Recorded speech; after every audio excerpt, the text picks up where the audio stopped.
And Daisy, will you tell us what man represents in his purest form? Phallic symbol, phallic symbol. School's really changed since I was a kid.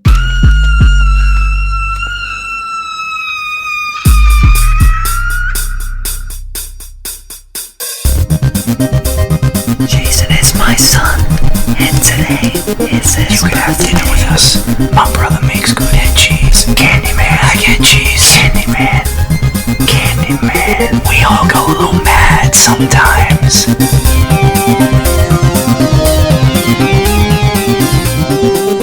Welcome to the final podcast, the last podcast that you will ever listen to. We are the creators of the Spooky Pit, the innovators of the Passion Bump, and we take you down the darkest rabbit holes of all things horror. We review horror movies and fuck them with comedy. We are your final bros, Brian Hopway Lagrasta. Now, Brian, I don't want to interrupt, but I've been sitting on a question, and the last time I was on here, it was burning on me, and I didn't have enough courage to ask it, so I'm going to ask it now. Please. Can I do the introduction? It would mean the world to me if you did the introduction. It's an honor. So here we go. Today, we have an absolutely dynamite cast. We have internet sensation, the quintessential future of YouTube. He is the Pokemon internet champion, Mr. 1K Sauce McGavin.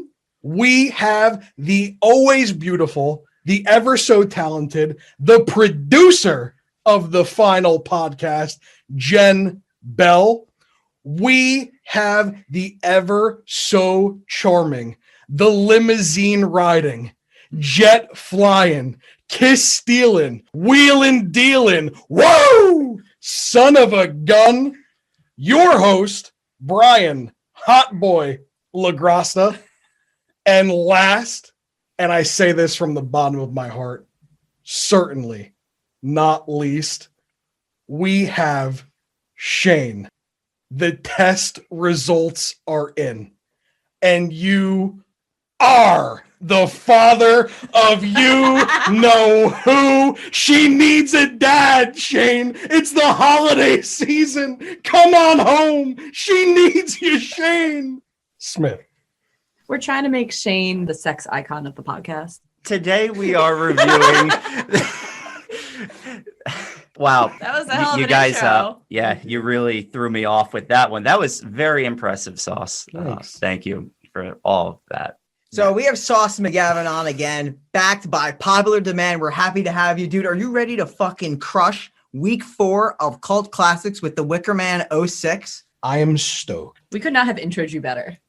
I couldn't have done it better. All right. So for this special podcast episode, a lot of my viewers will know that we are doing a code card giveaway. It's similar to the one that we did last time, but just a little bit different. Instead of just letting me know some key things from the podcast, what you're going to do is you're actually going to rate these guys on Apple Podcast. Take a screenshot of that and then message me on Instagram, sauce_McGavin. If you do that, then you will be entered in the contest. So once again, rate these guys on Apple Podcast. Give them a 5-star. They really deserve it. They put a lot of hard work into this. I've been here before. I know how much goes into it. It's really deserving. Just let them know how you felt about the episode. Screenshot that, sauce_McGavin on Instagram. Send me that screenshot, and then you will be entered. And thanks again for any viewers from my channel who are stopping by. Thank you, everybody. Thank you, Sauce. So, week 4, we're in the 2000s now for our cult movies, our cultathon, our cult classics, and we are doing the Nick Cage Wicker Man. And boy, oh boy, it is a piece of dog shit movie. I am so thrown off by this fucking intro. I'm lost. I'm confused. I might have a kid, so... Ladies, Shane is getting real hot. He'll put a kid in you. Pay your child support. Oh, God. Okay. Yeah, with all that said, we are just going to jump right into the Spooky Pit. A California cop's investigation into a missing girl takes him to a private island where he is entangled in a larger mystery among the pagan natives. This film was released in 2006, directed by Neil LaBute. It's a horror mystery and it stars the very best Nicolas Cage as Edward Malis, Ellen Burstyn as Sister SummersIsle, Kate Behan as Sister Willow Woodward, Frances Conroy as Dr. T.H. Moss, Molly Parker as Sister Rose, and Lily Sobieski as Sister Honey.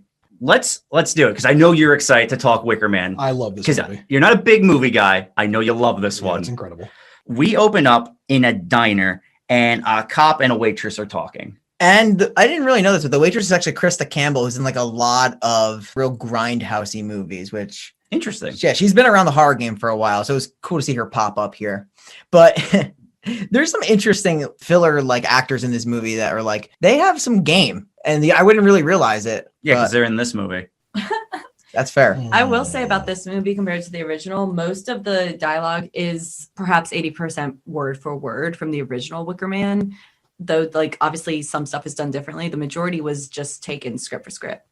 Interesting. That's really interesting because the movie is, for a remake, there's a lot of differences. Mm-hmm. Well, yeah. That's why it's only 80%. The original, it's more of like a pagan sex worshiping like kind of cult, whereas this, it's like a woman superior to men cult. It's very different. Whereas like in the original, they're all like equal and they all have like the same goal. Whereas this, it's like men are clearly subservient and that's what it is. Yeah. The first one definitely, like you said, it explores more with the whole like Religion and because sex. the cop coming over is a Christian cop, right? Yeah. There's like no religious context with Nicolas Cage's character. He's also a cop, but so he's like going to this new world where like he's exploring this whole different area where they're just pagan worshipers. So they are like having sex on the side of the street. And he's like, whoa, this is not like what I'm about. This is not what my background is. So he's totally out of his element. He's out of his element here, but in a different way, Edward Malis in this movie, because like you said, men are subservient and women are kind of like, they kind of control everything. Like the big example is Sister SummersIsle is the leader of the village here. Leader of the village in the 73 version is Christopher Lee as Lord SummersIsle. And he basically did that movie for $0, by the way. I actually think he paid to be in the movie, Christopher Lee.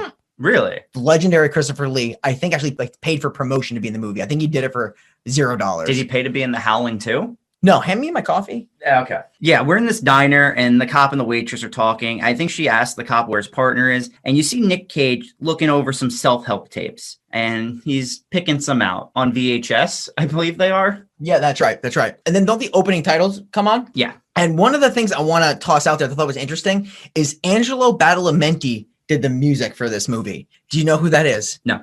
He did the music for Twin Peaks. Really? Yeah. Why did everyone who did good work suck? I'm sorry. Damn, Shane.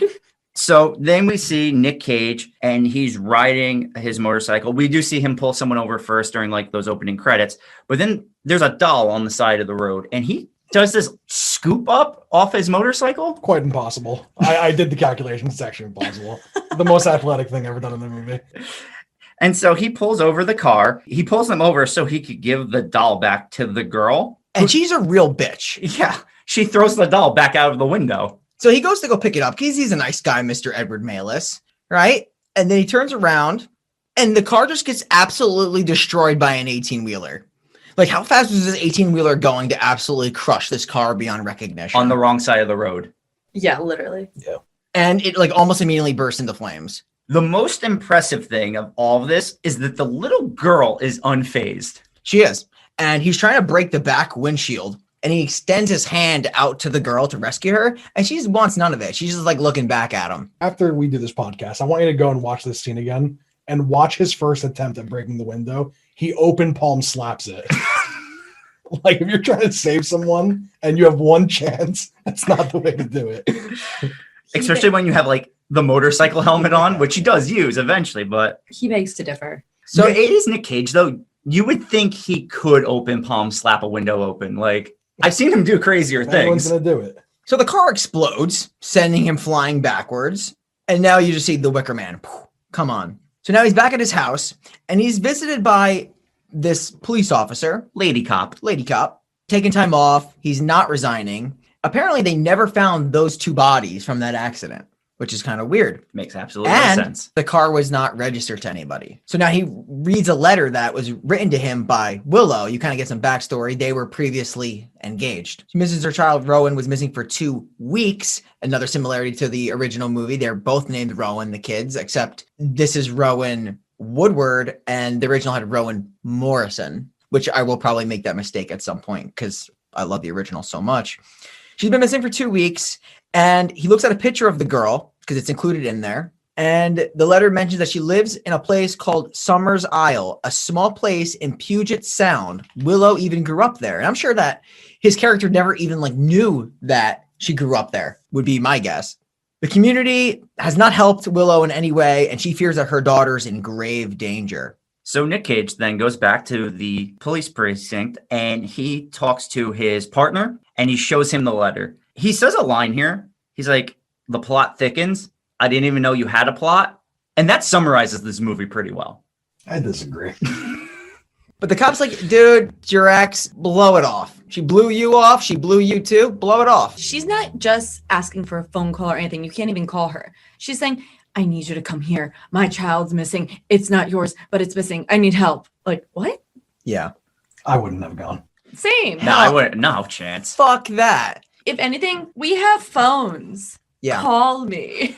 Also, you learn that he's in California and the island is off of Washington, which he has no jurisdiction in. Great point. So he couldn't do anything even if he wanted to. Technically, everything he does in this movie is illegal. But you are bypassing one primary detail. He's Nicolas Cage. Yeah. He has jurisdiction everywhere. Not in this movie. He's not Nicolas Cage in this movie. But he thinks he does. Yeah. yeah, He really does think he has jurisdiction there. Those pills are really going to his head. He does take a shitload of pills.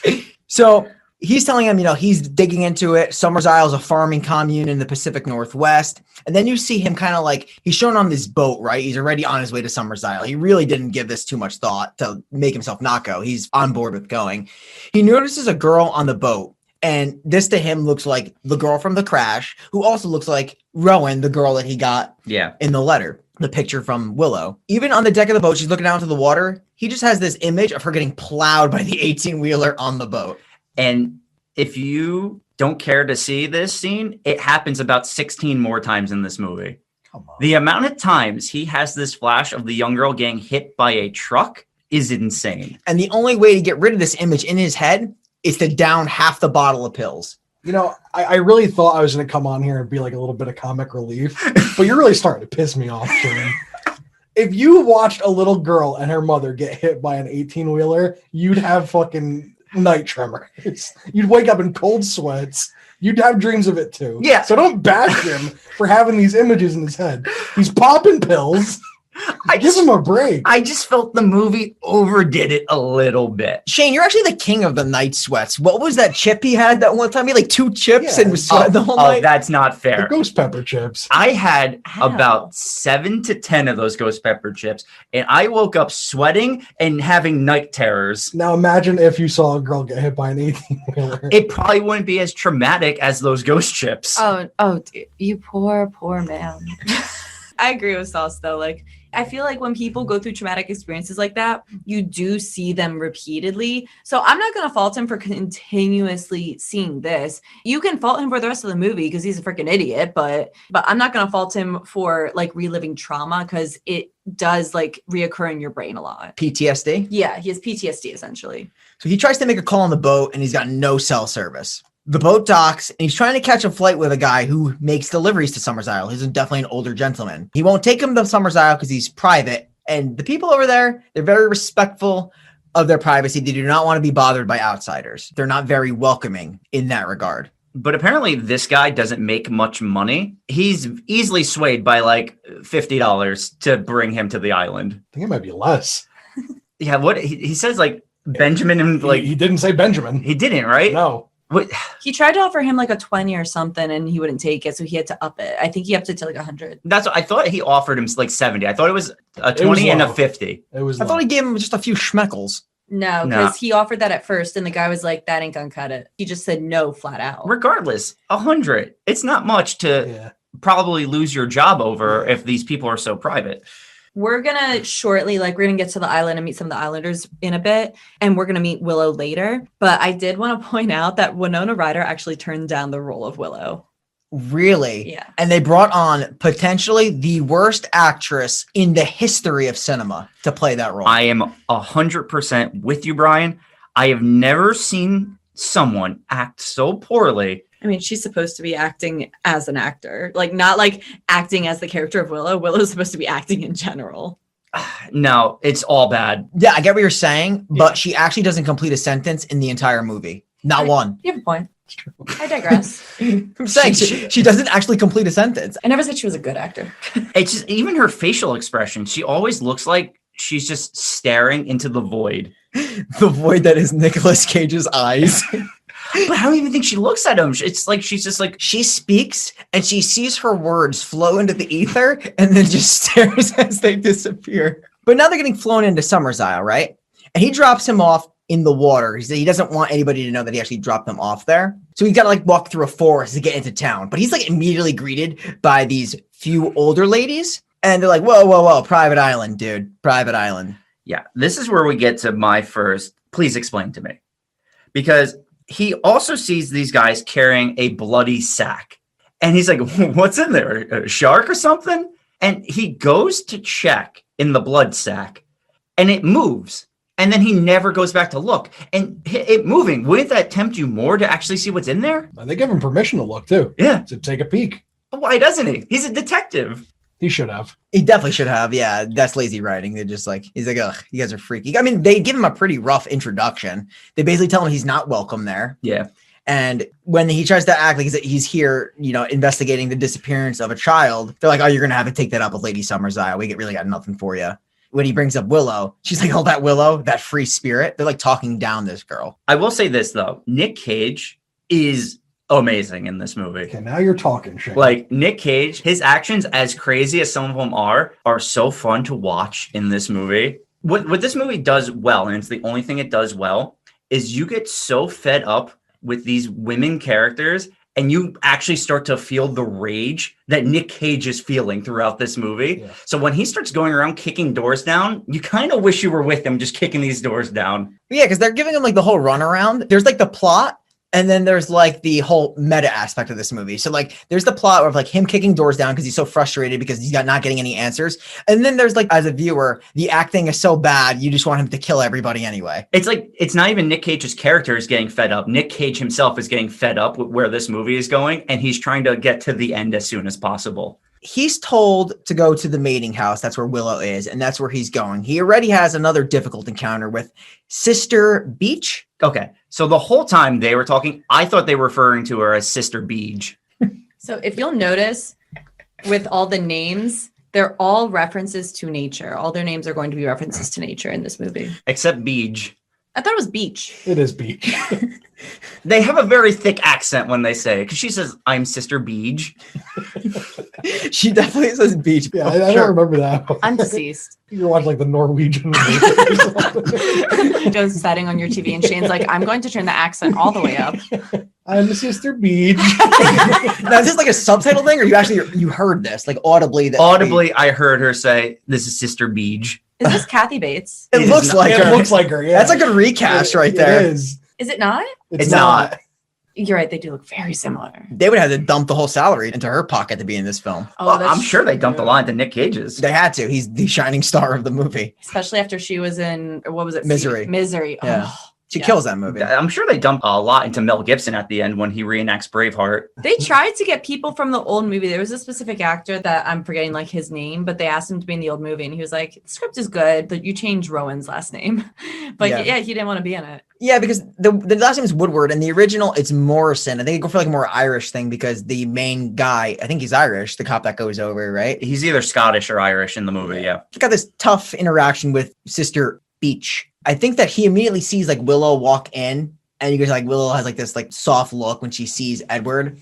Beach is already like, oh, here we go. Edward grabs a drink. He flashes his badge around. He's like, all right, ladies. And the whole place is full of ladies at this point, right? He just starts letting everybody know. He's like, all right, I'm in charge here, people. Here's the badge. He starts flashing it around like he's hot shit. He's like, I'm here on official police business. Yes. And then he asks for a drink, and they give him the mead. I love mead, by the way. Mead is pretty good. I've had it at the Renaissance Fair. They mention like what's in the mead. Do you remember what it was? And if that's how real mead is I think made? they do say honey, which I think honey is in actual mead, but I don't know that much. I do know one thing, though. A bee flies on the table, and he smashes the bee with the mead, and the audible gasp of everyone around Yeah, it's like, wow, you destroyed a bee. Like they got freaked out by that. Like, I also believe that like this whole entire interaction is extremely overlooked, especially by someone like Shane, who's like in misery already by watching the movie. He walks in, he asks for a drink, he slips it down. His first sip, he's like, yeah. And he takes a second sip, he slams this bee, kills it, starts banging on the table. He becomes this overbearing male presence. In this moment, he is everything that they do not believe in. And he killed the bee. So like they already like despise this guy just based on this interaction of him counteracting everything this island is. that's a great point. Quick reference, because we're gonna talk about bees a lot. If you actually pay attention in the movie, because I'm not gonna point it out because I'm not gonna remember where they are in the movie. But if you have watched this with us, you'll see when they do overhead shots and everything, even the island has the layout of like a honeycomb. Honeycomb, yeah. Yeah, there's a lot of overarching bee references. I think we've decided that, and you said it was listed on IMDb, this is labeled as paganism. Mm-hmm. So in paganism, bees are the connection to the goddess Diana, which I feel like they mention the goddess of the earth like a lot. They do. Yeah. And it's understanding the female warrior energy and reincarnation and communication with the dead. But I find the understanding female warrior energy a very big overarching theme because this is a very female run island, we'll find out. You know, one thing I'd like to know, I want to point out about my colleague over here, Shane. He has like this 3-inch energy, but he also brings in this good motherhood female energy as well. And I think I'd be callous not to point that out. Like the queen bee, right? Exactly. Yeah. So I'm going to be wearing the Braveheart makeup at the end of this review. Yes. So this is the point in time where Sister Beach mentions that you're in Washington now, dude. You're not in California now. You have no jurisdiction here, which you mentioned She before. is correct. But Nicolas Cage is like, in the case of a missing child, that doesn't matter. So he's doing the more humanitarian thing. He's saying, the missing child, I'm investigating it. I have jurisdiction everywhere. I don't Sure. think that's how that works. Okay, buddy. He's walking to his room. He meets up with Willow. Willow hands him a note and walks away. On the note is like, I'm being watched. I need to meet you at a secluded place beyond the point in an hour. And it also tells him, be careful and do not believe anything you see or hear, which means that he actually should not believe what he's viewing on the note, and he probably should have just left. I think the most unbelievable part of that scene is that she was able to form a complete sentence in writing. Ouch. So he meets her in the middle of the forest. It's like a cliff area, right? It is a nice looking island, this little honeycomb island in Washington. He notices that she still has the ring around her neck, the wedding ring that he gave her. And he's like, what happened? Why did you run off on me? And she's like, why do I do anything in life? Why do people do this? That's one thing I want to say about her character. When she does kind of say something, it's always like a question within the question. Like if he asked her a question, she doesn't answer it. She just like says something that means nothing. Knowing the way the movie goes, it does make sense what she's saying here. Yeah. But you're right. Like, everything is very vague. It's like another question directed back at him, and he's constantly got to like play this guessing game with Willow. She then says, she wasn't ready for marriage. She had to run back home. She did tell him in the letter this is where she grew up in. She's like, this island is very odd, and unless you've grown up in it, you're not going to understand it. But the only thing that matters to her now is her daughter, Rowan. He asks her, why don't you tell her real father to help you out? Why'd you ask me? And this makes me think, you should not even be here to begin with. Yeah, literally. He really just had like some attachment and wanted to see her. And he was like, she wrote me, good excuse. Let's go to this random island where I have no cell service, no jurisdiction, but her daughter's missing. I don't know her daughter. I'm not even her dad, but why not? You're right. And like, he's on his own. No one knows he's there. He is helpless. If something goes down, he's got no one to rely on. I feel like he did tell like his friends at the police station that he went because he showed his friend the letter and everything, but probably didn't give a time like, I'll be back by this day. Like, I feel like he didn't do that. So there's technically no reason for them to be like, oh, where is he? Unless he's been gone for an absurd amount of time, which he probably will be. I mean, I guess you can present either would know would be his partner cop, Stinky Pete. But she tells him like, you're the only person I can trust, Edward. So that's the logic there. And so no logic. Yeah, exactly.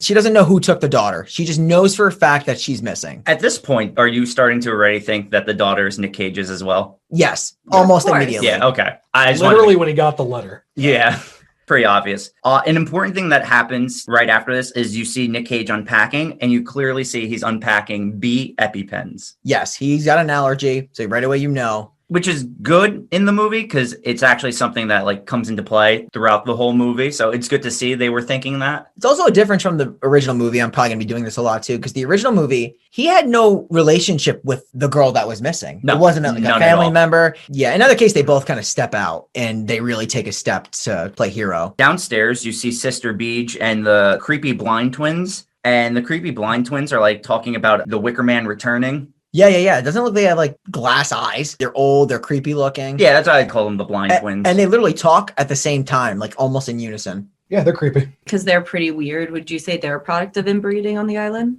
Definitely can be. Shane, boner check? No, we're good. We're definitely Shane. good. No, we are definitely good. We are definitely good. Shane's a dad. That's not true. Speaking of dads, we cut to Lily Sobieski and Nick Cage is asking her if anyone unpacked his bags because he is missing his self-help tapes. Yes. And she's like, I wouldn't know about that. And this girl talks in like circles all the time. She's pretty weird in this movie. I would say they all talk in circles. Like no one will ever give him a straight answer in this movie. That's what I said. Like, it's not just like Nick Cage's character in the movie getting fed up. I think Nick Cage is an actor. If you're asking questions while filming and no one keeps answering you, I'm sure it just gets annoying after a while. Yeah. But she's like, I wouldn't know about that. And then he goes into lunch like what the tapes are. And she's like, good.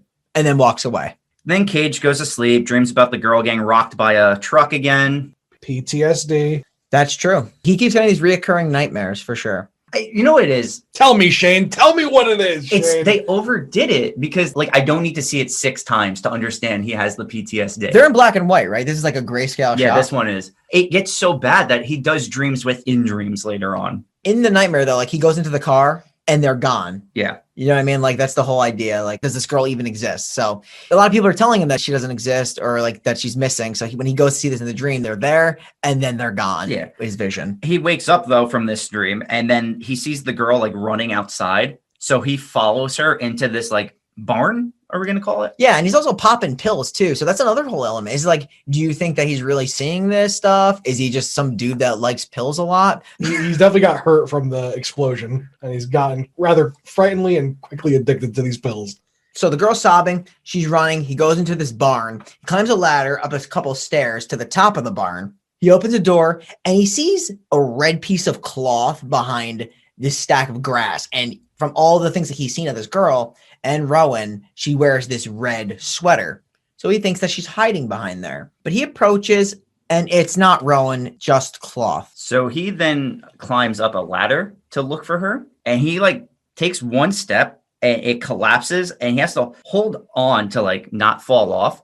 But is there like at the bottom, is it like a rake that like he could have pierced himself through? That. Like I was curious if there was anything I don't think on the so. floor. It was just like the hay on the floor at the bottom. Just a long fall. Just a long fall. Okay. Can I ask a question based on like, obviously this is our podcast, spoiler alerts. If you don't want to hear this, maybe fast forward 10 seconds. Based on what we know at the end of this movie, are we to assume that this is the real Rowan fucking with him? That's what I took it as. Oh, yeah. I 100%. I I never- believe that. I didn't think of that till now. So I was actually just really curious what you guys thought. Because I was like, he's definitely seeing things because of the pills, but I wasn't sure if it was the real Rowan really fucking with No, him. I think it was the real girl. Okay, Yeah. cool. If it's really her, she is a trickster Yeah, and I also want to say that, you know how he's like kind of like has to pull himself and up a from the bar? bitch. Yeah. And really good at hide and seek. And a bitch. He has to pull himself up from falling. And you guys were like saying you don't know if there's like hay there or if it's like, what were you saying, Shane? Like, I don't know, like like a rake? farming tools or something like that underneath. No, I think it was like, Something to impale him. Yes, I thought exactly. it was like water with like these man-eating sharks, maybe even a couple layers of lava on the side, like some real super pitfall shit, maybe a couple of spikes hanging from the ground. Oh yeah, no, some real Dr. Evil shit. Yeah, the sharks just got laser beams on their freaking So you heads. don't want to fall down the barn because it's the barn from hell. Mm-hmm. So he's eating breakfast now at the mating house. Why is it called the mating house? Well, that's where everyone mates. Okay. And you see Sister Honey, who Shane's referring to by her actress name, Lily Sobieski. The girl from Joyride. There you go. And he's like, why is everybody here called sister? It's just their way, she says. And she tells him that their crop was cursed last year. She can't give him the royal honey that he wants. He's like, why do you have store-bought honey? There's bees everywhere. And then he sees all these pictures on the wall. And he goes to look, and it's like, I guess all the girls from the previous harvest festivals. And I think it's here where he realizes last year's picture is missing. And Lily Sobieski tells him that someone had stolen that just last night.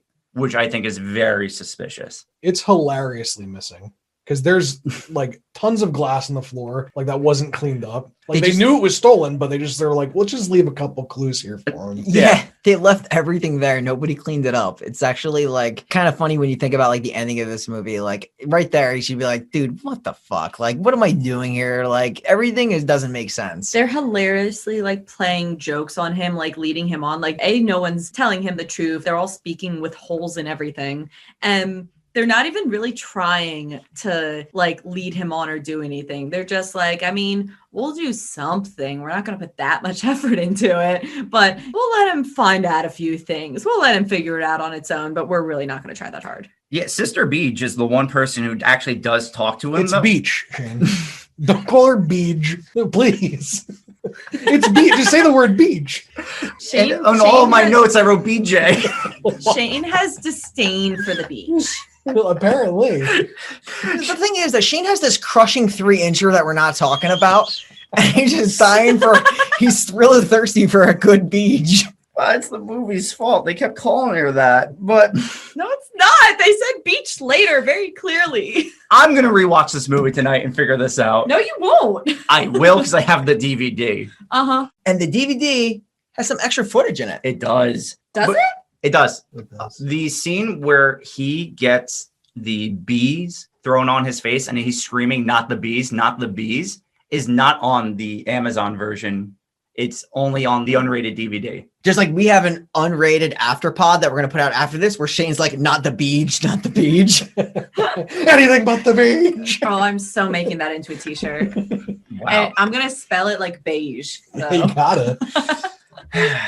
So Sister, the girl who looks like Kathy Bates, explains what the pictures are for. She's the one who actually tells him these are like the crop festival pictures. Yes. So that's what I was trying to get at. She is actually a character that does explain things to Nick Cage. She's like kind of like his guiding light. Yeah, no joke. She's like gives him like a little context. Yeah. But he's going to go outside to talk to Sister Honey, who's chopping wood because she's low-key a lumberjack. And they have another awkward exchange. She's like, have you seen Rowan Woodward? Shows her the photo. She laughs, doesn't say anything. And he's like, what's happening the day of tomorrow? Because that's what he's been hearing. Yeah. Something's going to happen the day of tomorrow. She's like, what, you mean the day after tomorrow? And he's like, no, tomorrow is what I mean. And she's like, oh, no, nothing. Nothing's going to happen. This was such a funny interaction to me. I was like, wow, they're really just fucking with him. Like, do you mean tomorrow? Do you mean the day after tomorrow? It's like, no, tomorrow, like the day after tomorrow. They just keep going. Yeah. And another thing, she asked him when he leaves if he can take her with him, which is a scene at the end of the credits that also is not in the DVD, but on the Amazon version. Correct. Really? Yes. Yeah. And Oh, no, that was in the Amazon version. No, It that's what I'm was, saying. but it's not on the DVD. They took it out of the unrated DVD. I think that's a pretty important scene. It is. That's really weird. that was probably the only good scene of the movie Yeah. Yeah. because there's a hot boy in it. It makes no sense why there's no DVD that has everything complete. It's either this scene's added with this one taken out, Wait. or this scene's taken out with this one added. So the scene where she says it to Nick Cage is taken out, or the scene No, where she the says end it at the end? At the end. That's really dumb. It kind of ties the whole It movie ties the together. whole movie together, yeah. So it's weird that they took it out. Also makes it weird because James Franco's in that. And if you take it out of the DVD, you kind of paid him for no reason. The marketing for this movie is stupid. That's what I meant by the cool fillers. Now that we kind of talked about it, James Franco's in this movie. Yeah, well, kind of. He's in the movie. So now he walks through the woods again, because that's a common theme. And he just sees a line of pregnant women. Don't forget about the wood nymph. Did I miss the wood nymph? No, I just wanted to point out that there isn't a wood nymph, but if there was, they're pretty cute. They definitely missed out here. Boner check? We're not good. But I'll be honest with you, I shouldn't answer that question because that's not a me thing. That's a you thing. But you answered it, so No, Yeah. wait a minute. You were talking about the circle of pregnant women. Shane, boner check. now we're good. Are you sure? Pretty positive. I mean, you just told him he had a kid, so he's kind of in shock. You notice every time I mention Shane's a dad, he gets a little flustered. Yeah. I do. He loses track of things. It kind of just throws off my game. Continue, Dad. Is that to me then? Yes. Okay, great. There's a maypole in the background, and then he goes to school. Yeah, he's going back to the classroom. And you know what happens back in school in SummersIsle? You have the teacher who's asking the kids, what does man represent in his purest form? Phallic symbol, phallic symbol. And Shane has been dying to say that for episodes I've now. probably said it on at least 5 or 6 of our podcasts so far. So we finally got to do the movie where I it think comes from. the phallus is just like something that people play on so much as like a big symbol. So he's like, oh yeah, school's really been different, since I was last there. I do love the line the teacher says here, where she's like, "How dare you stand there and frighten my children?" Like, Nick Cage isn't doing anything. It's just the presence of Nick Cage is so scary to children. These like little girls probably have never even seen a man talk before. Yeah. That's a good point. So for a guy to just come in and be like, And Nicolas Cage is not like this shriveled dick. This guy is really just comes in strong. Comes in strong. You tell us he's definitely laying pipe on the side, and he's hot and heavy, and he's coming in here. And I love Molly Parker, who plays the teacher. He ain't gonna take her shit. He's on here. He's on a mission. He's trying to get it done. Well, because Nick Cage is going to learn they're all a bunch of little liars, because he's going to ask all of them if they know who Rowan is. They all say no, or they giggle. So he sees a desk in the back. Inside of the desk is a crow. He thinks that's Rowan's desk. He's like awfully odd and convenient that there's a missing desk. And you know what's super creepy? The fucking kid, when they opened up that desk, the kid just mentions like, oh, we put him in there to see how long it could stay in there for. No, why would you let him do a sick thing like that? So with the crow represents like a number of things. Obviously, like all these animals that we're going to briefly talk about in this represent multiple things in paganism. But a couple things that the crow represents is thief, trickery, boldness, skill, cunning. I think this is like a form of like trickery. But now he needs to prove that that's Rowan's desk. So he's going to ask for the attendance record, which obviously this teacher is being very uncooperative. However many doomy vibes she's throwing out right now, you know what I'm saying? Like very uncooperative. And he has a warrant. Does he? No, he has a warrant for nothing. He's got the Nick Cage warrant. Yeah, exactly. Because while he's playing this character, he's also keeping in mind that in reality, he's Nick Cage. That's true. And Nick Cage can do whatever he stole wants. the Declaration of Independence. For crying out loud, he has the declaration. Did you see that operation? He's Ghost Rider. He brought it with them to the island. Exactly. That's the warrant. He slapped himself with coke and took down an entire motorcycle cult in Mandy. He can do whatever the fuck he wants. You gotta pay the goddamn ghost. Exactly. Now we're talking. Now we're making sense of this. Continue. So she's like, you can't take the attendance record. You need Lady SummersIsle approval. So right now they're building up this like almost like messianic, Something like that. they're building up to be like this messiah of the island, the queen of the island, the big cheese, if you will, or Sister SummersIsle. Their spiritual leader, per se. The most connected to the earth. You don't really see her until the end because it's like a big buildup once you get to her. But like the whole idea is she basically is the embodiment of this place. Everything flows through her. It's all under her kind of rule in a way. But he doesn't really care for that. Like Sauce mentioned, he's Nick Cage. Because you have to always play on that. Edward Malis versus Nick Cage. And sometimes the Nick Cage effect will trump the Edward Malis. Edward Malis is about like 35 and the Nick Cage factor is at 65, hence the whole jurisdiction thing. Yes. So he's going to open up the desk and he finds it in one of the desks in the classroom. He looks through it. Rowan Woodward's name is actually crossed out. And he's like, you little bitches, you liars, you filthy little... I was going to say cunts, but it's probably not fair to call a little girl cunt, right? You little cunts. Oh, Shamey. Shane, that's no way to talk to your kid. Wow. That's true. Point the teacher another lie out of you, and he's going to arrest her. And he's like, what's your name? She's like, oh, I'm Sister Rose. Oh, right, another plant. Literally one of my favorite lines in the movie. So she's like, can I speak to you outside, please? They go outside, and she's like, listen, Rowan's passed away. They don't use the word dead in SummersIsle because they believe that the human life lives on in like the air and the trees and the animals, even in fire after people die. So that you're never like really dead. Very pagan belief. Yes. She tells him she was buried in the earth and this was actually Willow's wishes. So now he's getting like mixed kind of opinions here. Like they're like fucking with me. Like Willow told me that she's alive. You're telling me that she's dead. And now Willow's kind of like masking it. So conflicting views here. So she leaves to get back to her class. He's like, well, before you go, like, how did she die? She's like, she'll burn to death. And he's like, what did you say? She's like, she burned to death. Did I stutter? Yeah, right. Then he asked the lady for directions, and this lady looks identical to the woman he just talked to. So I actually have a question. Was it actually still the same actress? Yeah, Okay. Molly Parker played Sister Rose and Sister Thorne is her name, the other girl. Okay. That's her credit on IMDb. They could be twins. I couldn't tell. It was kind of a quick A scene. rose has its thorns. Poison? Is that who's saying it? I think No. so. Every rose has its thorns. Every rose has its thorns. It's not by the band rough Poison? around the edges. Is it by the band Poison, though? I have no idea. I think so. I think it is. Can someone tell us in the comments? Yeah. he asks Sister Thorne if he just spoke to her, and she's like, we never spoke before, but you really don't know. I mean, honestly, he's getting so many different opinions. So he's going to the graveyard where he believes that Rowan is buried now after his conversation with the teacher. He kneels by this grave it's like a plot that's currently covered over, and Willow appears. She's like, they're putting everything up like this. That's not Rowan's gravesite. But then she's implying Rowan has a gravesite. She walks into an area, it's like ruins. Apparently it was built way before she got there. It was even built before her ancestors were on this island. She shows him a crypt. The crypt has like a new padlock, he notices, like it was recently put there. And she's like, listen, Rowan is alive. He tells her, he's been told that she doesn't exist. She's been buried in the graveyard, even burned to death. And she's like, they may be trying to hurt me as punishment for running away, thinking that she's too proud to be on SummersIsle, because she did run away and obviously got engaged to Edward Malis.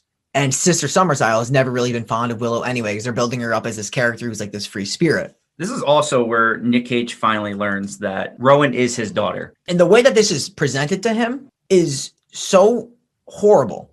This, in my opinion, is actually the worst scene in the entire movie. This is the conversation. I'm just going to read it like quote for quote. She's like, forgive me. And he's like, forgive you. I'm lost. She says, I don't know. And he's like, don't worry. It's, and she's like, no, I don't know. I don't know that our daughter's going to be okay. And I'm like, I don't know why I'm watching this movie. Nobody completed the sentence there. Thank you. Now you're on my side. I am being stared down right now by Sauce. Defend the scene. Okay. So I really think it just comes down to this actress being awful. Yeah. It's just so like, there's no tone to what she's saying. It's just a flat sentence or partial sentence.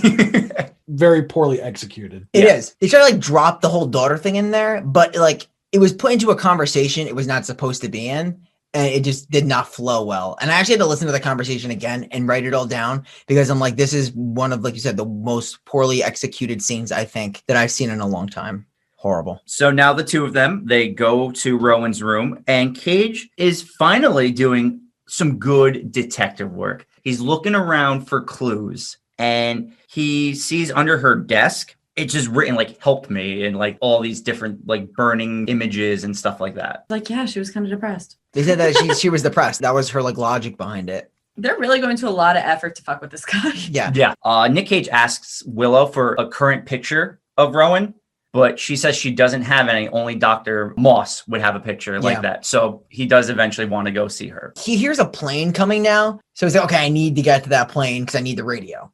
So he runs out of the building, and the plane lands, and there's nobody on that plane, right? No, there's not. So how does it get there? The plane, they did mention earlier, like in the very beginning of the movie, when he first arrives to the island, when they were asking, how did you get on this island? And he won't really tell them, but they're like, oh, the fisherman or the pilot. Yeah, they're Let's like, call him the pilot, Fisher. we'll have to talk to him, or like, I forget what exactly they said. So I'm assuming he still makes his routine trips to the island at this point. So he had to come back eventually because he brings them fish or like other things that they don't have on the island there. How else would they get the corner store honey? I guess what I'm trying to say is I don't want to blow anything for later, but I guess there must have been something quick to happen, because I feel like something happens to that guy super fucking fast. Yeah, well, no, this is why this movie sucks, because that you can't explain how it all happened so quickly. We also have no idea like where the house that Nick Cage is at is in relation to the dock. It's a small island, so I'm assuming if a plane flies over, you can hear it over the whole island, but that doesn't commute to how long it would take him to get down there. So he's rushing because the plane just got there.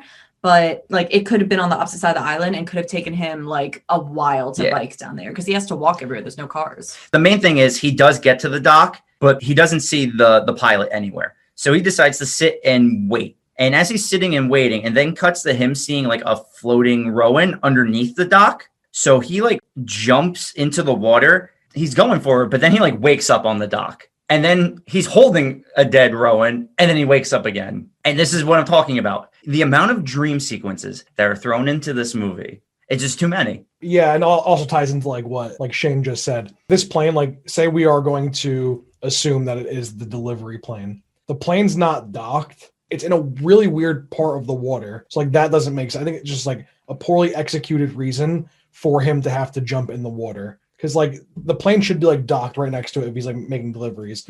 It's literally like probably like 20 feet in the middle of the ocean. It's just randomly there, probably the incorrect direction in which the plane would land, poorly executed, like in regards to the plane. But I think it's just strictly there as of right now to give him reason to sit there and wait and have that dream to jump in the water, which was an incredible dive, by the way, an incredible feat of athleticism again. I'm actually happy because I was actually going to mention the Olympic style dive he took into the ocean, because once he saw it, he acted. Yeah. It was very like, see, respond. Yes. Because he got those cop instincts. Yeah. You can tell he'd be a great dad.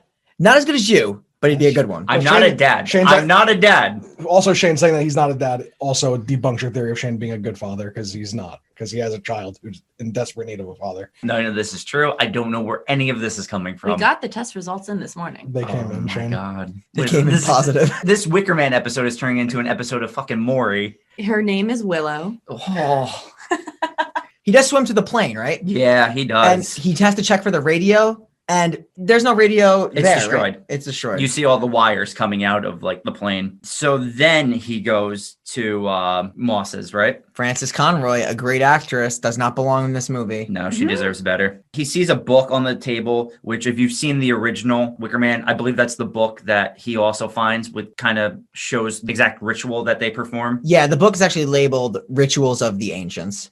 He asks Dr. Moss for a photo from last year's harvest. She gives him this whole thing that like she only has like the negatives or something like that, right? She doesn't have like an actual copy of it anymore. So she has to produce those for him. Watching over her, right? Like from the outside of the house, he notices two people, like they're knocking on the door and they're wearing these like red hoods. You'll find out these are beekeepers of the island. He's hiding in a bush, right? During this now? Yeah, he's a bush hider because he hit that stealth roll really well. He's got like that 25 on the D20. Yeah, he's all about guerrilla warfare. So he's going to break into the house and he's going to tear out a page of that Rituals of the Ancient book. It's mentioned like just like ancient Egyptian and pre-Columbian Incan fertility festivals were utilized in much the same way. A younger woman was chosen to personify fertility and then killed in a blood ritual by the presiding priesthood. This was thought to guarantee a successful harvest for the coming year. In Europe and Americas, the offering was burnt. This is words from the movie and from that book. We also find out that Rowan had the worst harvest on record. And she is 2005's May Queen of SummersIsle. You know, even if like he per se, like it was rewritten and he did like find Rowan and all this,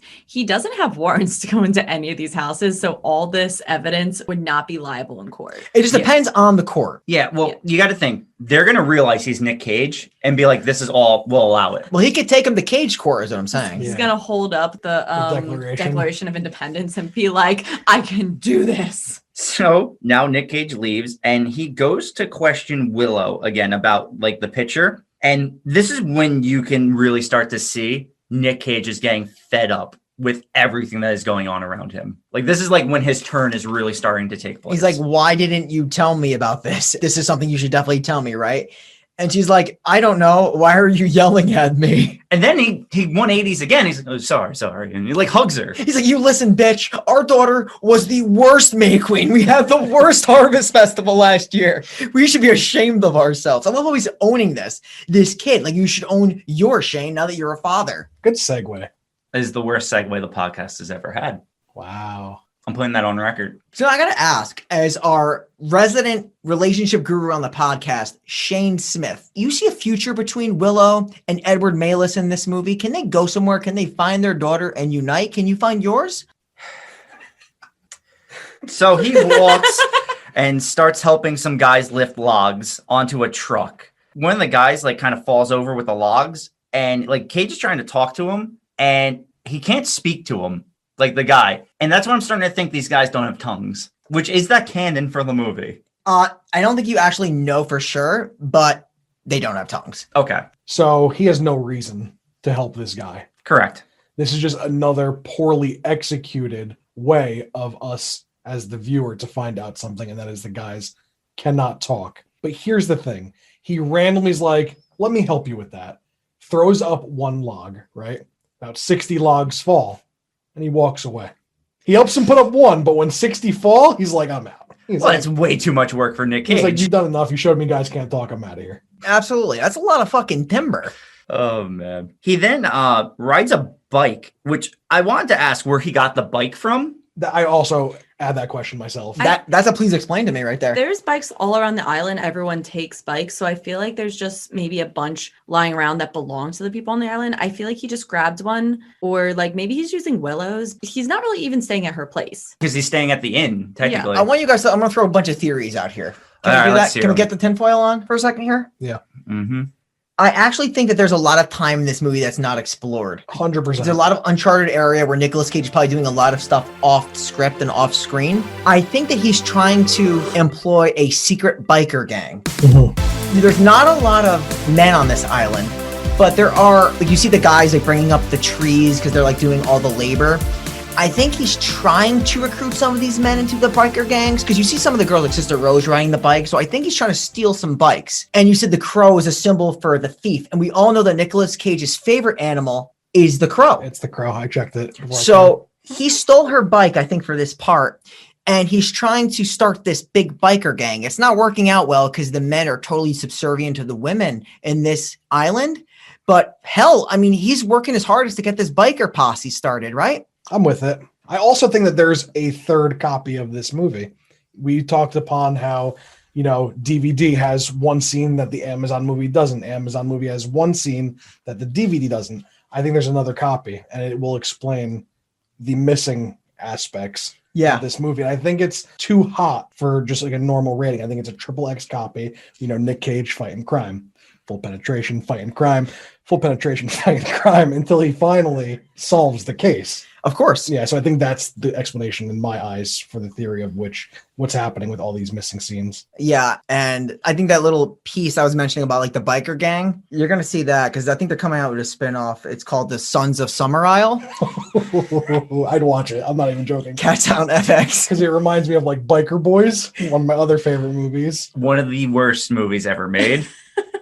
Some big words over there. And I actually think Kid Rock might be on this island because, they're all about the animals. Dog is out there. Dog's out there. So he rides his bike into these beehives. Obviously, he's allergic to bees. So he panics and really starts running from these bees. But he's getting stung by bees left and right. So much so that he falls down and starts rolling like Brian in the middle of Tennessee.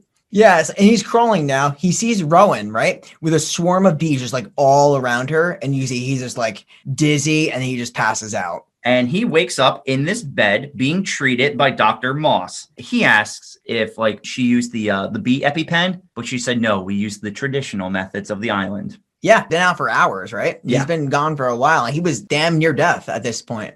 And he's like, you know what? I want to see Sister SummersIsle. I think it's time I see her. And Moss is like, well, guess what? It's your time. She's been expecting you. The big cheese of the island. And she's in the yard. And she's like, well, you nearly died. Pity. You were found by the beekeepers. And she gives him a once-over, and she's like, she can see what Willow sees in him, a kind of rough potential. And I think that's a good way to sum up Nicolas Cage. He's got this rough potential about him. He also, in this scene, asks if he can exhume the body of Rowan, which she instantly gives him permission for. Yeah. She doesn't even, she's just like, yeah.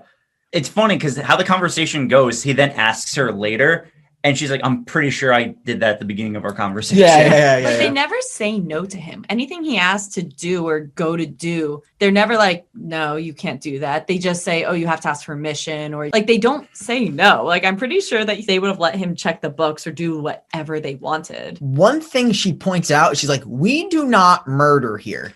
Basically describes their Celtic roots and how they fled from Salem, and her great grandma was the one who founded this colony. Do you want me to go into detail? I have the whole thing written down on my phone. Yeah, because I love the history of cults, even if they're made up and fictional. They're so cool. Go for it.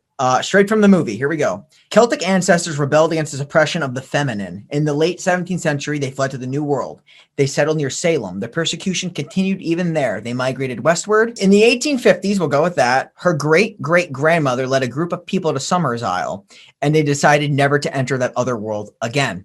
And she's like, some of them do leave. They'll test themselves. They even test us. And she's like, Willow was one of these people. Sometimes find a man, but they always end up coming back. She's definitely not wrong about that. And she mentions that, the men here, they're not second-class citizens. They love their men here. The women are just not subservient to the men.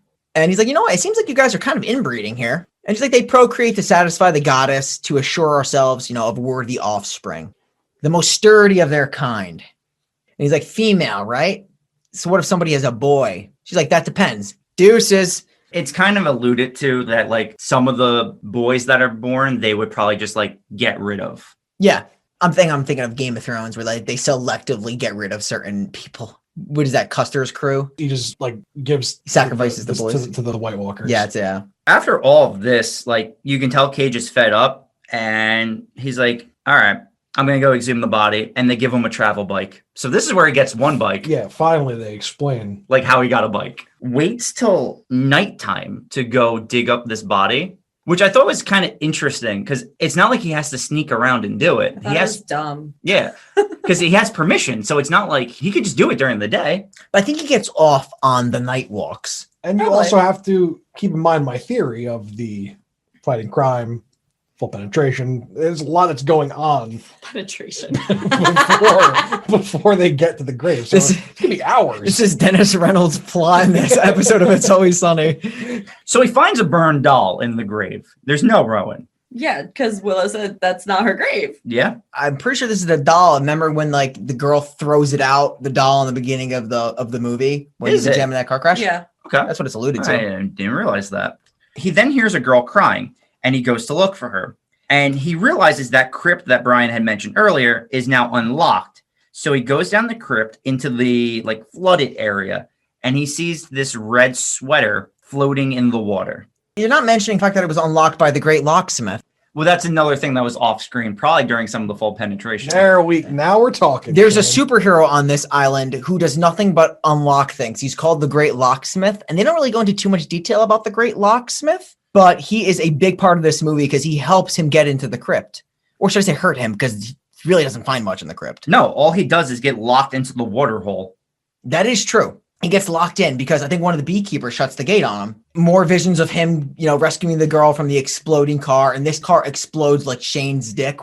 Yikes. Maybe, You're right. maybe not that. But he also sees that lady cop from the beginning, and a bee lands on her cheek, and then her body just bursts into bees. That does happen. I didn't write it in my notes because I just gave up on the dream sequences. I stopped putting them in my notes. Her character is actually relatively important in this movie, though. Yeah.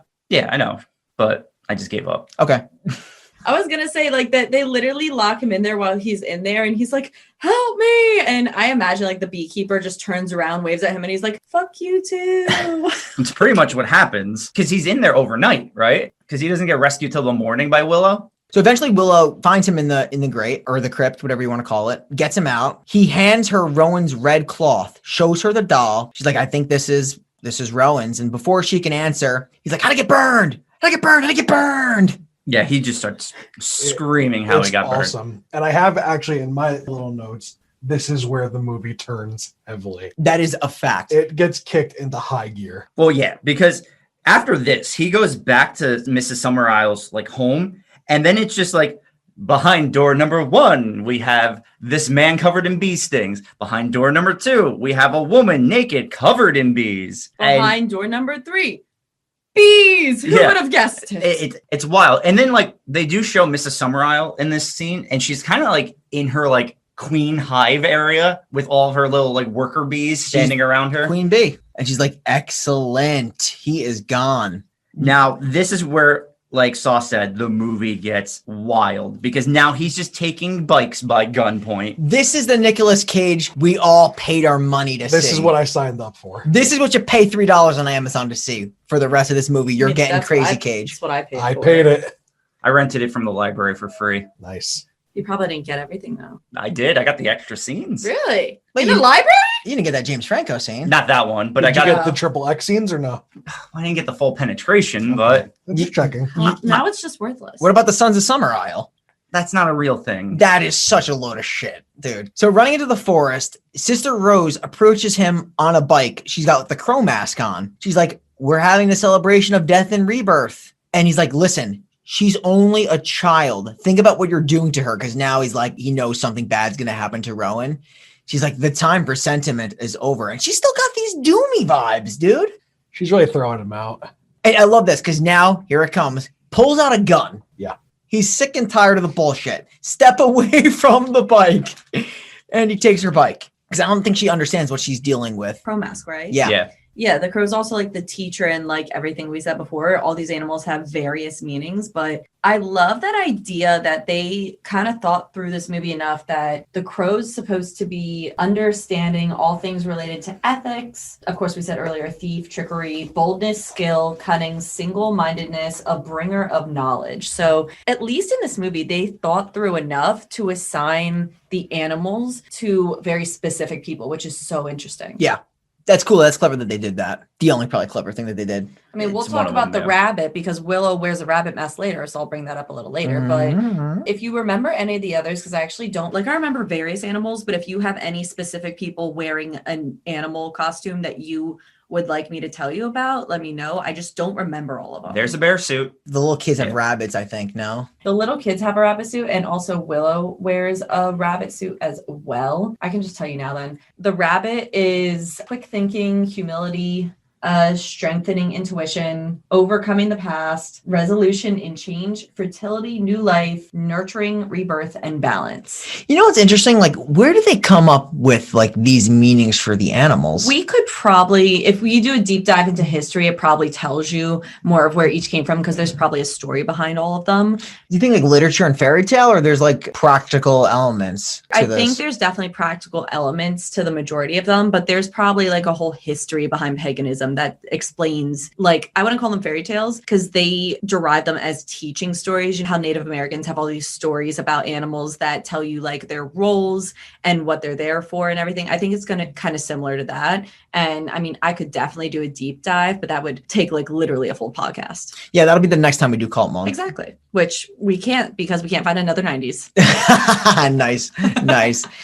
So he's riding the bike and he sees the twin old ladies who he's just going to ignore because they're fucking creepy as shit. It is he. They're just standing there like the twins in The Shining. Yeah, right. So he enters the mating house and now it's full of the dudes. It's bro hour at the mating house and these guys are real chatty. He asks for their help. Obviously, they don't say anything. He approaches one guy. He's like, listen, don't be afraid. And can you do the noise of this guy? Yeah, that was really good. That was really good. And he gives him like a little push too. But he leaves. He's not getting anything from those Yeah, dudes. so now he is just going in and out of houses at this point, breaking down doors, asking where Rowan is. And this is where the village is fully just fucking with him because one girl falls out of a closet and he thinks it's dead Rowan. And the girl just gets up and goes, ha ha. I have it written down, closet child. Yeah. How long does this girl have to be waiting in the closet for? Quite some time. I'm going to say since he got to the island, she was there waiting for this moment. They can Yeah. hear him cut every time they hear him passing the house. She's like, oh, I gotta get in the closet. Another thing, like he goes into a house, he sees like these girls, right? And they're all wearing masks. And immediately goes into action. He's like, you take that mask off. You take that mask off. And he just starts ripping He's off masks. literally just chasing down children and ripping their masks Like off. he's assaulting children Yes. at this point. He's asked to, though. No, I'm with Nick Cage at this point. Yeah, he has to. He's doing what needs to be done. He He could have left at any point in time. He should have left. He should Yeah. have. Oh, without a doubt. If this movie was realistic at any point in time, dude gets the letter. Hey, I need you to come to this random island. I know I left you a while ago when we were engaged, but I have a kid and she's lost. The dude just crumples up the letter, tosses it, cracks open a beer, and watches some football. Movie's over. Movie's done. Or if he's like a good cop, he like tells the people in Washington, like, hey, this kid's missing. Yeah. You got a detective that could come over with me? Or Yeah, like he brings more than one. Like One. they could probably get to the island, or he literally hands it off to them because it's their jurisdiction. yeah. He has no exit strategy, like, at all. Yeah, literally. You forget that the entire movie, and then you're like, how is he supposed to get off this island? Yeah. Like, it was such a poor plan. But now he's going to go to shore. And Mr. Old Guy, who was bringing the supplies, has his eyes removed. And his mouth, I think, is sewed shut. He's dead on the shore. Okay. So we have to assume that when Nick Cage saw that plane fly overhead, before he ever got to the beach from where he was, they destroyed the radio. They took out the old guy. And they killed him all in that period of time. Maybe they told him, we want to come talk to you about bringing strangers to the island. So like he was kind of coerced to getting out of the plane. And then once he was out, you have to assume he has supplies, brought his supplies to the island. And instead of obviously talking to him, they did that. But technically had no reason to think they were going to harm him. So I don't see how coercing him to get off his plane and them helping him bring like the stuff that he's supposed to have onto the island. I don't see how that would completely not be plausible. My thing is, all that could have happened. Yeah. I don't think it can happen in the time frame. Not only that, in any case, why do they kill him anyway? Yeah. Make a point. They actually need this guy. Yeah. Because he doesn't get to the island without him. The movie doesn't happen if this guy doesn't bring Nick Cage there. They need Nick Cage there. So I'm assuming they assume that guy could be coerced to bring Nick Cage there. So it's like, I don't get it. I think that's a miss on the directors or the writers' part, because unless they're trying to say like they could just get another guy to do this and just like they don't really care, but they don't murder. So like I don't understand. Like this guy's dead. They don't murder Because they've clearly murdered now. So they're liars. I mean, they're lying to him the entire time. That's a good point. Knowing where this movie goes, you're like, okay, well, they actually need this guy to bring him here. Why would they kill him? So whatever. It's semantics at this point, but he's being watched by these ladies. They're all wearing masks, right? Sister Beach is having a conversation with another lady. She's like, I trust you won't have to let your costume out again this year, sister. And very soon you'll be an entire family of bears. And Sister Beach is asked if she handled that business at the harbor. And she's like, yes, just as you instructed. Now Edward Malis walks in. It's weird that that line happens now. We obviously already know they killed the guy. It's like, I don't need you to now tell me you killed the guy that is clearly dead. I feel like that was just bad. Yeah, well, that's what it is. They're doubling down. So they show you the visual image, which is very obvious what happened. And then they're like, okay, well, we did this. Yeah, like you don't need to explain it to me like I'm 5. I grasp what But happened. I need to take credit for it. Terrible. So this is when Nick Cage walks in finally. Yes. And this is when Nick Cage now just starts beating women. It's so funny. Sister Beach is like, or Kathy Bates, the recast. Sister Beach is like, you look worse for wear. He's silent, takes 2 steps, and just punches her in the face. It's a slow, dead walk. Not that he's given up. He's just like, he's at wit's end. Well, he's done asking questions because he never got answers anyway. And he just starts punching. So now he's asking with his fists. Yeah. So Sister Beach is down for the count. And Beach.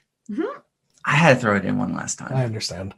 Exploding cum. So Cage is now starting to put on the bear suit when he gets attacked from behind by Lily Sobieski. And he punches her in the face, but she don't go down easily because then she goes, "Ah!"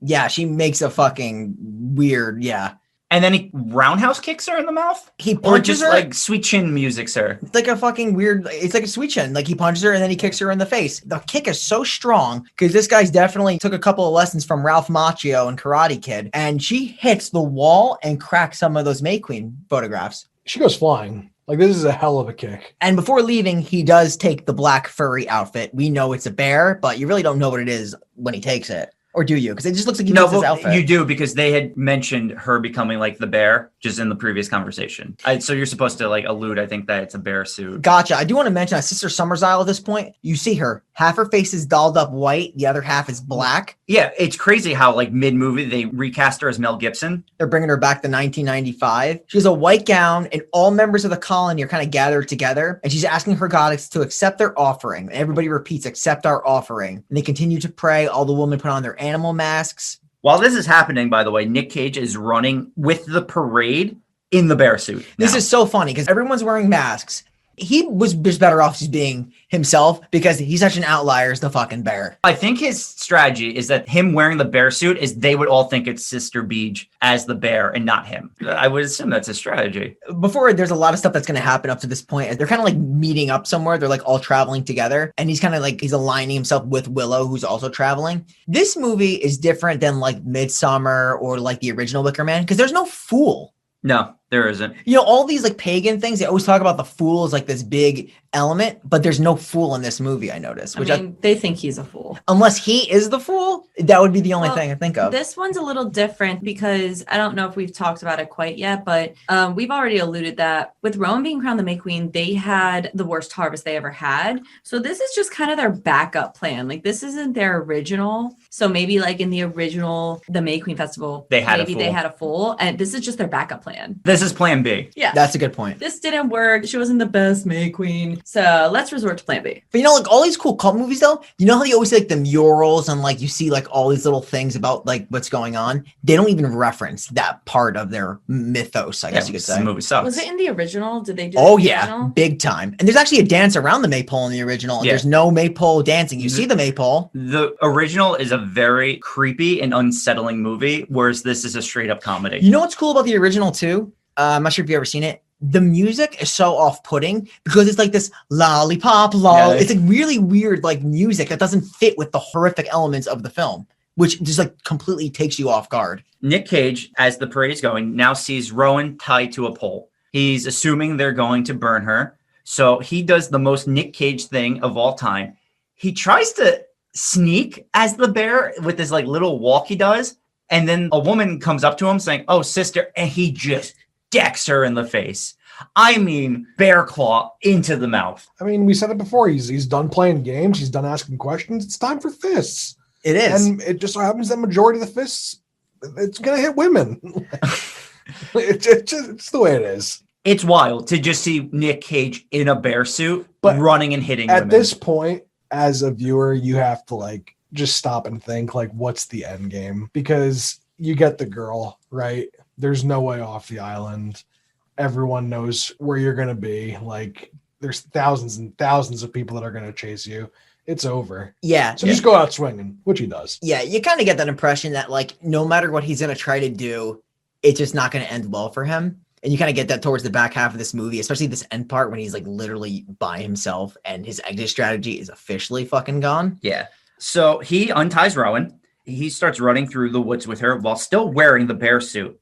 But he stops because he gets a phone call, answers it, but loses service. I mean, it's his good buddy, Stinky Pete. It's Pete. All right. So in the context of this movie, then, that means Pete is eventually going to go look for him because Nick Cage is not answering. It's a shame they didn't make The Wicker Man 2 starring Stinky Pete. Why are you calling him that? Stinky Pete? Yeah. I don't know. He's Stinky Pete. They call him Stinky Pete in the movie. That's why I was asking. Do they actually call him that? Yeah, for context of the podcast, yeah. Okay. Great. Glad I know it doesn't happen now. They call that girl Beige. They do. Rowan now starts running down from where he rescued her. He's screaming at her. He's like, slow down, slow down, slow down. She runs right back to her mother. And this is the part where, like, even if you didn't guess it already, it's officially revealed because Willow is just like, you did well, you did well, you did well. And even Sister SummersIsle is like, Rowan, you did an excellent thing. But now Malus is pissed. He pulls out a gun. He doesn't realize what really happened yet. And he notices behind him, there's a lot of people coming for him from behind him. I don't know if these people were set up in the forest or something. Yeah, I have no idea. And then Sister SummersIsle is like, you have come of your own free will to make your appointment with the Wicker Man. He came to find Rowan, but it is we who have found you, just as we've intended to do. He's like, I do not understand. Like he's like, Willow, tell them. Like he's like, what's going on here? Like, and Willow just like looks away. She just like doesn't even want to be a part of it. Willow goes through a very weird, different emotions, like where she looks concerned at what's happening, and then sometimes looks like she doesn't care, and then looks concerned again. You could chalk it up to a lot of things. Yeah. Maybe the actress just didn't know how to convey the correct emotion for the scene. She just got so much Botox in her face, like she can't control it. I thought she had like a slight tinge of remorse, like she actually kind of liked him, but she's the one who has to trick him. Like she does have his kids, so there might be some attachment. Yeah. But I think she's more cult than Malus. Yeah. No, yeah, 100%. Like she's still going through it and she's still doing it and she's still going to ask her kid to set him on fire. But she like almost has like a tinge of remorse is what I was thinking. But yeah, you know. I could see that. Could have done it better, but. She does like look away at that one point. So that's, I think, what she's trying to convey. But now Sister Beach does mention that the letter was written from everybody on the island. So it really wasn't written by Willow. And you were just the man that we needed. And Sister Rose pops in. She's like, Sir Knight, we led you to believe your daughter would be sacrificed due to the failure of the crops last year. Jen mentioned it's the backup plan. Sister SummersIsle is like, in a rare occasion, they did fail, but they're always prepared with a powerful sacrifice. And this right here, for Malus' destiny. They require a stranger and to one which they are connected. And I guess they're connected by Willow bringing him there. He sees the cop woman from earlier and the two people from the car accident are also on the island. So the cop was also there. You could assume that she was probably doing the same thing that Willow was doing. I just don't know how you could become a cop in that short of a time. Like how long was the cop planted? It makes no sense. I think that was another bad Also, one. the car accident doesn't make any sense because Nick Cage wasn't on medication at that point in time. The medication is technically supposed to have come after, right? Correct. The PTSD from the car accident. So he couldn't have imagined that car blowing up with the bodies in it, and then the body's not, like, it makes no sense. Yeah, because I'm just trying to think of the context of the movie. So the girl that he saw was actually real. You couldn't assume he was drugged or anything like that. Yeah. So he saw a girl in a red like shirt, right? She was at the red sweater, and the mother. And then when he meets the lady cop, she's the one that gives him the news that bodies were never found. There's no register of the car, not registered to anybody. Their bodies were never found. She could be bullshitting. But in any case, the photo he gets is of that same girl. And he sees that same girl everywhere. So that really does not make sense. That is a big miss. Yeah, without a doubt. There's really no way to write that off. So that's just a miss in poor writing on their part. At this point, Nick Cage is the most fed up he's ever been because he goes to shoot his gun at them and it's not loaded. And Willow has the bullets, and I don't understand how Willow ever got the bullets. I don't know if he even had his gun on him the entire time, to be honest with you.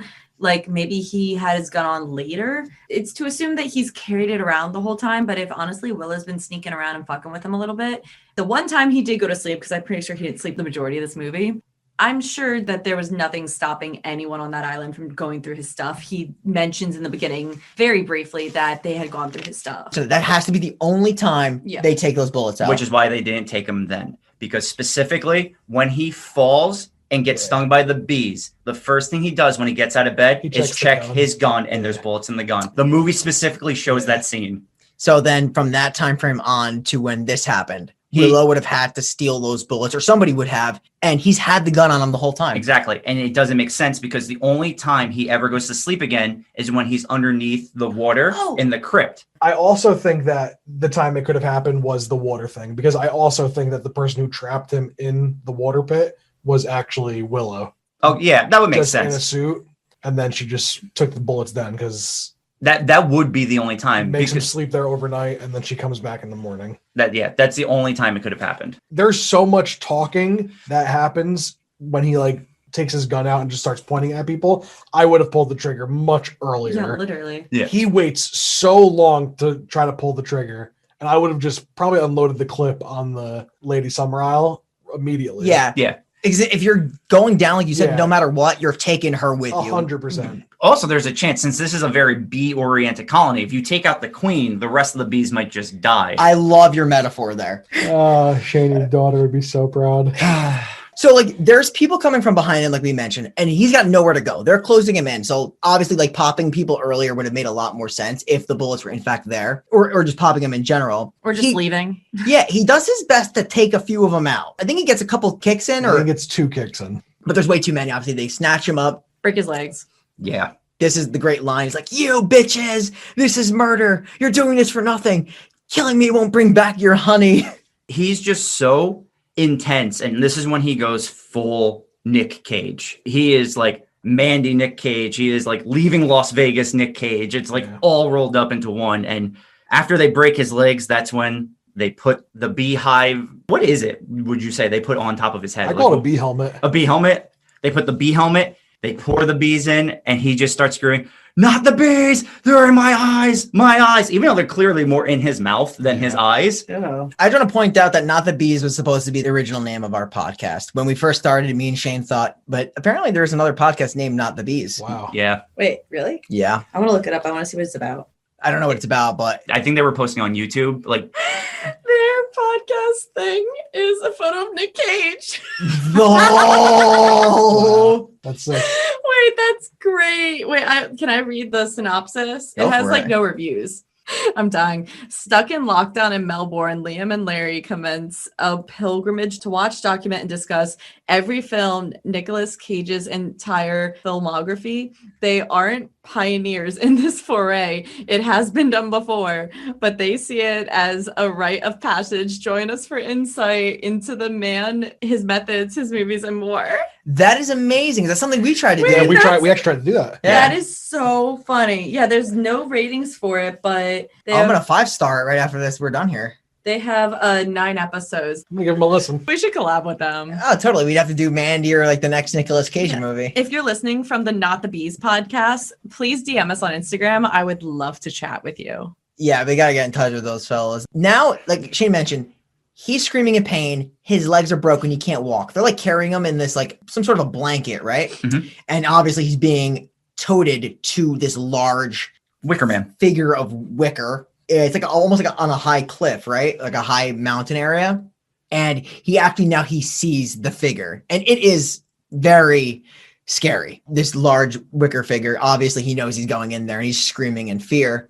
Then they start hoisting him upside down towards the tippy top of the Wicker Man. And you see that all the different segments of the Wicker Man are filled with different animals, which are also going to be sacrificed with Nick Cage. And you got to think this is one of those pagan things where like it's for livestock or for crops or harvest or blah, blah, blah. Yeah. They're asking for the gods and goddesses of nature to be appeased by the sacrifice. Then Willow hands Rowan a torch because this is kind of sick because like this is the supposed daughter, his supposed daughter. And she lights the Wicker Man on fire. Everybody starts to chant, the drone must die, the drone must die. I don't get what the drone is, but they keep saying it. Does anybody know what that means? It's like a B reference. Oh, okay. Oh, that makes sense. Yeah, okay. yeah. So the Wicker Man is engulfed in flames. It catches and it catches quick for obvious reasons. And before the fire gets even to him, he's just like, ah. So that's the thing here. Like this ending is very Nick Cage, just Nick Cage screaming. In the original, the guy starts singing a Christian like song. It's much more impactful, that whole ending in the original compared to just Nick Caging. Also from this, I feel like their sister, the Lady SummersIsle, feels like they're actually doing him a favor because he gets to be with their gods. Exactly. He's like, I don't even believe in your gods. Yeah, so they're acting like this is actually a favor for him. Like, you should be honored in this. And it's like, that is another difference from the original. It's just like that whole like paganism versus organized religion that they play off in the first one. They don't even remotely explore in Which this is one. why it's weird that they even go towards like, I don't believe in your God at the end of this one. Yeah. Yeah, they don't really mention the God whatsoever. Like they mentioned that like they believe everything's like in the earth and they clearly have like plenty of notes of nature. But yeah, they don't mention like gods or anything else. Yes, like that's why you can almost make the argument like it's more of like a Wiccan thing in a way, but they do label it as paganism. Yeah. It's weird. Dr. Moss takes a photo of the event for the, memorabilia. They're going to want to hang these photos up on the wall of SummersIsle for quite a while. This is a good year. This is a great year. They're going to have a great harvest next year. They got to make up for the 2005 year. It was pretty bad. Worst harvest they've ever seen. Ever. Yeah.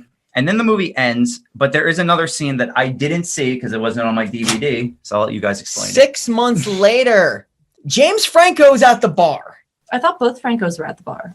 There's another guy, but I don't think it's... No, it just looks like a James Franco's brothers look alike. Yeah, like, all right. So James Franco and his boy, they're on the hunt, right? They spot Sister Willow, Sister Honey, and they sit down with them. It's still the same thing that in reference earlier what Sister Honey asked Edward Malis about, like, when you go home, will you take me with you? She says the same thing. She's like, when you go home, will you take me with you? Which is so funny because in his separate movie, and I don't remember the movie that James Franco is in with the girl who plays Sister Honey, in a different movie that they're in together, he's like making fun of her and kind of rejecting her. But in this movie, he's flirting with her. So that's kind of funny to see the opposite in a separate movie together. Yeah, that's pretty cool. Fun fact, the person that's in the bar with James Franco is Jason Ritter, which is John Ritter's son. Wow, really? Yes. Oh, that's interesting. Yeah, like I said, there's a lot of Phil like actors in this. That's pretty cool. Also, Sister Honey finds out before she does any of this that he is a cop, which means that this plan would probably come to fruition again. Yeah, he says he's graduating from the academy. It's so weird that they cut that from like the unrated DVD literally ties because everything. it ties the movie together. Oh shit! Yeah, I wonder if the lady cop is like giving them fucking leads on cops. Could be. So like she just transfers to different departments to like pick out cops. Maybe. Possible. Who knows? Did we see the lady cop at all? I felt like she should have been tied more into the film. No, she is. She's in the circle when they're surrounding a cage. She's there when Is they she? burn her, Okay, yeah. I didn't see her. So there's one last shot. The camera focuses on Sister Honey's face. You hear the sound of bees. You hear Edward Malis still screaming. And the movie ends. The Wicker Man 06. Better or worse than the original, dude? Worse. Okay. Better. This is going to be fun. All right. So this movie has absolutely nothing good about it other than Nick Cage's performance, which is sheer brilliance. Clearly going to be a scale of 1 to 10 Nick Cages, how good this movie was, because the acting is bad. The dialogue is terrible. There's plot holes everywhere. It's trash. 3 out of 10. Okay, this is going to be really quick. Everything you said, dialogue sucks. The writing is worse. The acting is really atrocious. There's some really poor performances. They have some really, really notable actors and actresses in this movie, but their roles and contributions are so minor. They have relatively no impact. Like Ellen Burstyn's a great actress, so is Frances Conroy, but their roles are so diminished. They don't do anything really to add to it. There's really no buildup. You don't care that Edward Malis dies like whatsoever. You really feel for the cop at the end of the first movie. You don't feel shit for Edward Malis. At least I didn't. I feel like everything kind of just like was mumbled and jumbled and carried along. It doesn't make sense. There's gaping holes. We could talk about the plane. We could talk about the dude that died. There's so much shit that just how do you get a bike? Like I said, there's so much wrong with this movie. I'm sorry, Sauce. I know you love it. I'm gonna go 4 out of 10. Or she would really like to hear what you have to say, because my feelings are just hurt now at this point. just add to it, and then I'll say my piece.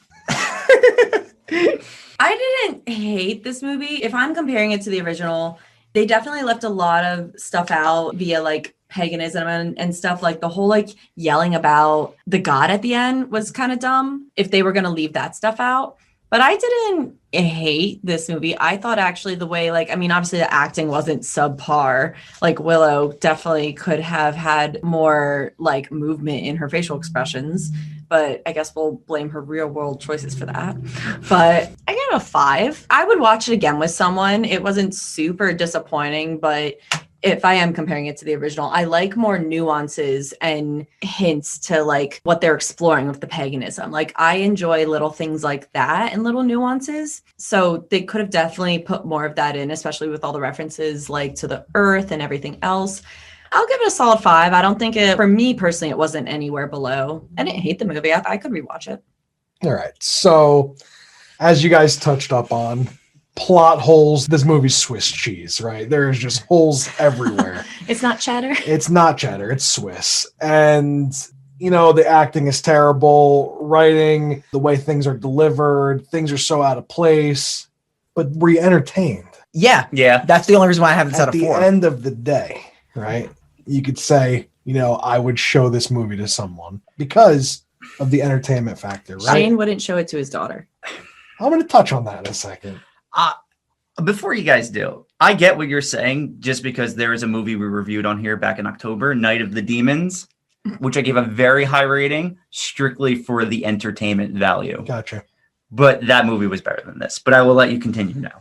So, yeah, back on all those things, the movie doesn't have Mark Wahlberg. It doesn't have Will Ferrell, 2 major key components when I'm rating a movie. But I'm actually going to go against the grain here than what I normally do. And I'm going to give The Wicker Man a 10.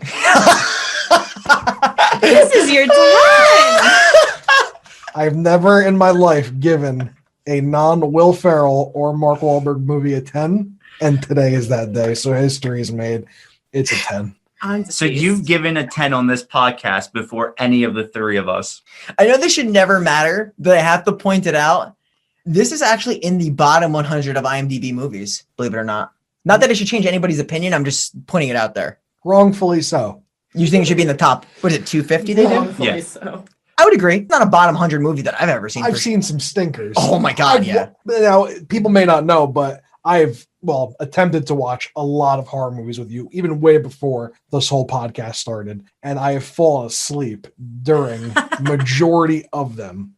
Sure. It's extremely difficult for me to even stay awake during most of the movies you guys watch and review. But this movie kept me on the edge of my seat through and through. Yeah, no, it's a fair assessment because IMDb bottom 100 is flawed because you need a certain amount of ratings to actually qualify for it. So there's some trash that we have seen that doesn't come close to getting on the IMDb bottom 100, but should 100% be there over this movie. Gotcha. I gave it a 3 out of 10, but that's not a bottom 100 movie because I've seen over 100 2s and 1s. Totally. Like you said, like it all matters with those votes. Those movies had votes. This would probably not even be the bottom 1,000. No, it probably wouldn't. This movie didn't do paganism justice compared to Midsummer.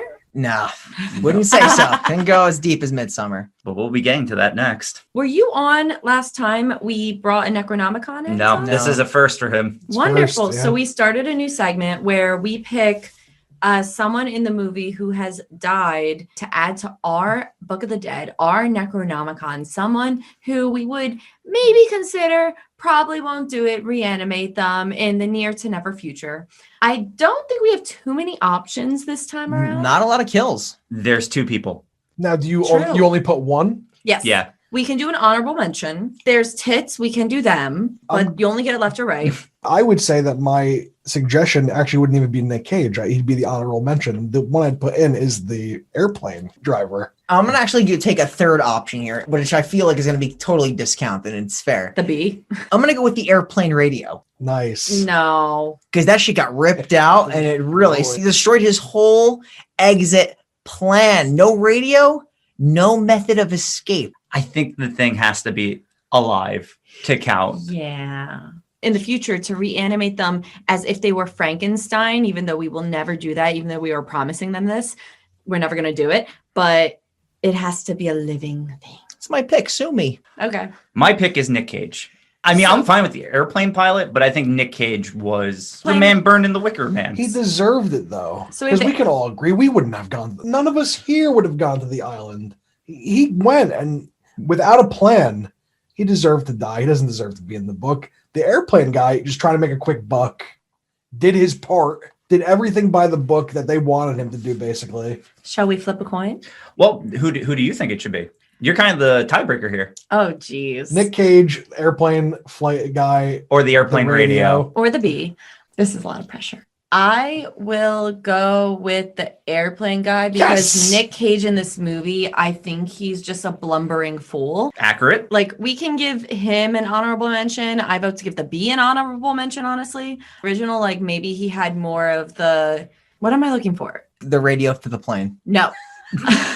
He had more reason, that's the word, reason to like go do a bunch of other stuff and act out and like become kind of like aggressive and everything. In this movie, I felt like he just like drove himself kind of mad. Like they weren't even trying. They weren't even trying to fuck with him that hard. And he was just like started to go a little crazy on his own. And no one was really putting that much effort into fucking with him. We have no idea what this guy's name is, by the way. So he's just going to be called Airplane Pilot. I kind of like Airplane Guy. We'll go Airplane Guy. We're going to Airplane Guy. Are we going to give an honorable mention to Airplane Guy's radio? Because I feel like they're one and two, right? Yeah, Yeah, sure. I'm outruled already, so go for it. Shane, do you have a eulogy prepared for the airplane guy? Yes, Airplane Guy, we didn't know your real name, but what we did know is this. You were very easy to bribe.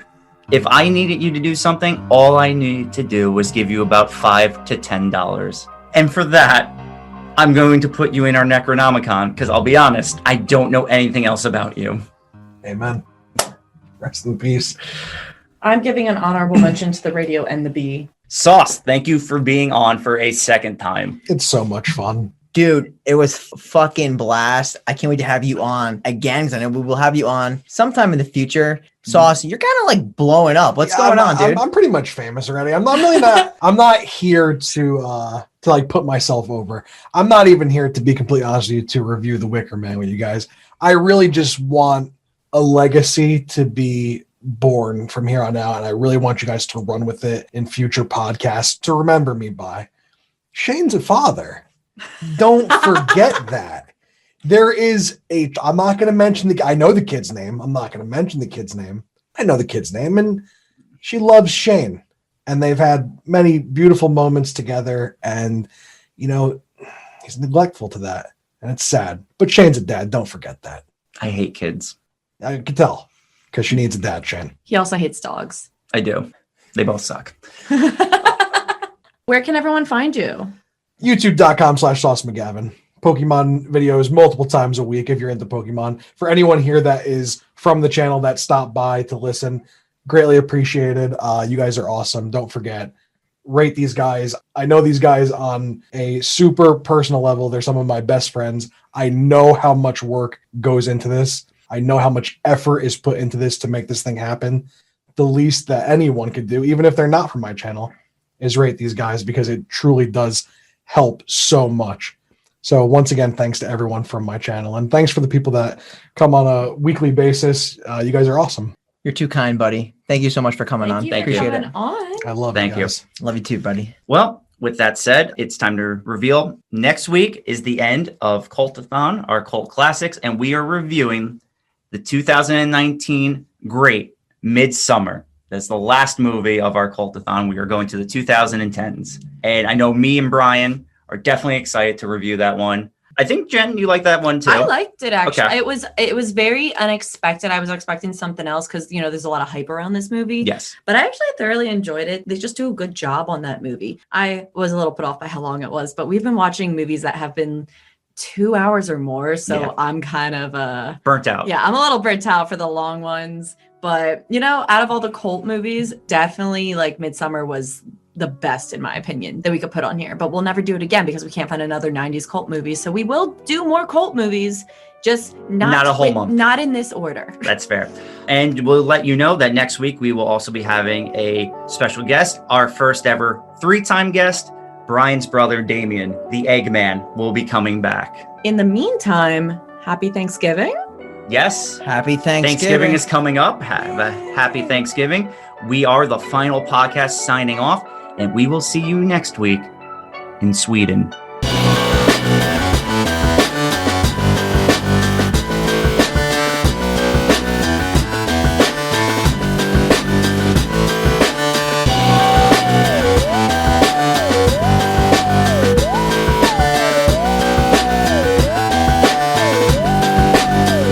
So if you haven't already, please follow us on Facebook and Twitter at The Final Pod Ever. Follow us on Instagram at The Final Podcast. And if you haven't, please, please, please, please, please, please give us a 5-star rating on Apple.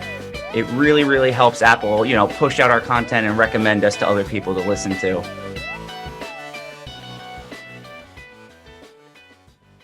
Hey folks, thanks for listening to the episode. In picking these 5 movies from the 70s to the 2010s, we know we left a lot of cult movies still on the table.